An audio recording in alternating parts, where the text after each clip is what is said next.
नाज़रीन, breaking news से आगाह कर रहे हैं। पसरूर चीफ सेक्रेटरी पंजाब और डीसी सियालकोट की हिदायत पर तहसील पसरूर में मुस्तकिल तजावज़ात के खिलाफ क्रैकडाउन का आगाज़ कर दिया गया है। दुकानों के बाहर मुस्तकिल तजावज़ात पर ज़ीरो टॉलरेंस पॉलिसी जो है वो अपनाई जाएंगी। ये कहना था कमर महमूद मंच का। रेडी बान इस ऑपरेशन से मुतासर नहीं होंगे।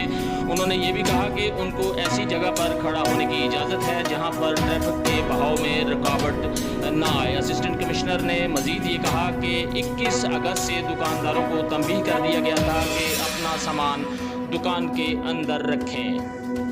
आपको ब्रेकिंग न्यूज़ से आगाह कर रहे हैं। तजावज़ात की रोज़ाना की बुनियाद पर मॉनिटरिंग की जाएगी, ये कहना है असिस्टेंट कमिश्नर का। असिस्टेंट कमिश्नर कमर महमूद मंज ने CEO बल्दिया मोहम्मद यूसुफ और अमला के हमरा पुराना अड्डा दारियाँ से चौक खोखरा तक तजावज़ात के खिलाफ ऑपरेशन की निगरानी की है।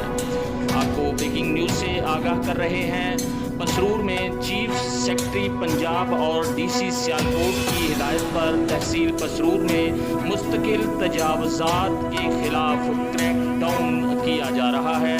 दुकानों के बाहर मुस्तकिल तजावज़ात पर ज़ीरो टॉलरेंस पॉलिसी अपनाई